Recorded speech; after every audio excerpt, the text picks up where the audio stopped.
Hi, this is Tandy Gutierrez, and this is another Pimp Your Mat mini vid. Today we are talking about figure four stretches. So it's super common to know how to do a figure four stretch, right? In any format. You can go to a Zumba class, you can go to functional training, or if you're lifting on the gym floor, figure four is like the standard, okay? But there's a lot of variations of figure four, and so I'm going to show you at least 3 of them today, if not a couple extras, okay? So there is a variation for each body. And again, you go, I don't get much out of that, or I can't even get into that. So there are very, very beginners that are a little bit more passive and more supportive, and then there's more advanced if you want to kind of dig in and your body's starting to respond to that more advanced work. So we're going to go through it today.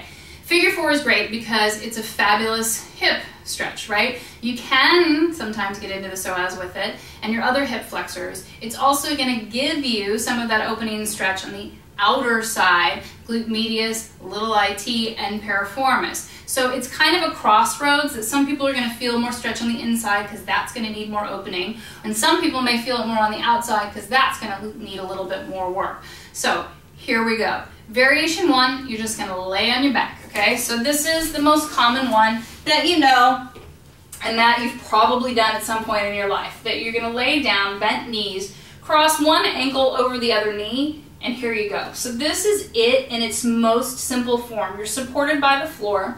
You don't have to do a lot. It's pretty passive because that knee's going to fall open, okay? So here's your first place to go. If this is feeling pretty like, yeah, it's okay, but I can do more, you can hug this other leg in, okay? It's not actually about how close this leg gets to you. It's how much leverage you can get on the other one. So I like to use the meaty part of my palm and press open on that knee to get more work out of it, okay? Then you could lengthen this other leg. Then it kind of starts to become about this hamstring instead of this hip stuff, but you can reach and pull in as well. So again, if you're super flexy, this might be a variation for you. No matter what, if you're very flexy or very inflexible, you're going to take your tailbone, your tush, your butt, and you're going to reach it down towards the mat and try to glue it to the mat as you pull in. Because if you pull in and your tailbone comes off, you've got no resistance and you're not getting the flexibility that you need. 3, 2, 1, and then let it release and come down. So you can do that on the other side, okay? The next variation is a seated one. So if you're sitting on your mat, one leg is going to go out long and you're going to cross the opposite ankle over the other knee. So same thing here. This might be a more accessible variation for you, and you're going to stay right here because you're getting the stretch through here. Meaty part of the palm, take an inhale, exhale to gently press it open, okay? If that doesn't do a whole lot for you, you can flex both feet. That's going to change it a little bit. Or you can start to reach forward. In a perfect world, you're going to reach the tailbone out and the spine's going to look long or straight as you go so that your head stays up and level. It actually gets more into this hamstring, but you're still going to get the opening on the other side, okay? If you round the back, you're not getting much of the goods out of anything, but you probably will feel some hamstring stretch. So try to stay true to that reaching through the tailbone, sticking your tushy out, flexing through the foot, and opening through the chest and the collarbone. That means squeeze your shoulder blades, okay?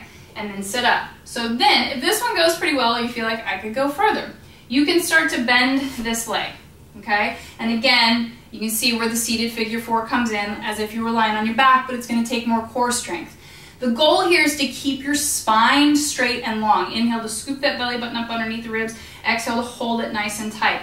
If you can stay upright, meaning hip, rib, shoulder, so that you're not getting this business, okay, then you can start to try to eke this foot in closer to you. Now, this is pretty extreme, but eventually you could maybe get it towards your tush, okay? You would want to do any of these variations the same amount of time on each side.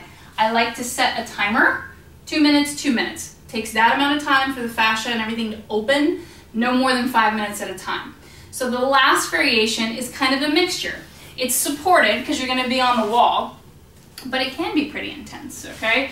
So from here, you've got the opposite ankle over the opposite knee and that flexed foot. But this way, you get the support of the wall for your spine to be long.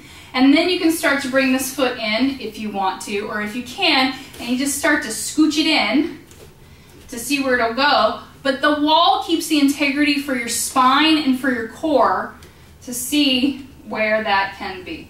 Okay, and this happens over time. Don't ever force, push, mash, or, you know, really make it do something it's not willing to do. You go slow, and yes, you want a little bit of discomfort. You want to be on the edge of discomfort so that you have some flexibility and some progress and success out of it, and you want change. But you don't want to make change happen too fast. It takes time, and your poor little muscles have got to have time to adjust to something new, and then you can climb out of here carefully, okay? So those are all of the variations that I love for figure four. Figure four is so fabulous because not just because of hips, and people go, oh, my hips are tight, then I'm gonna do figure four.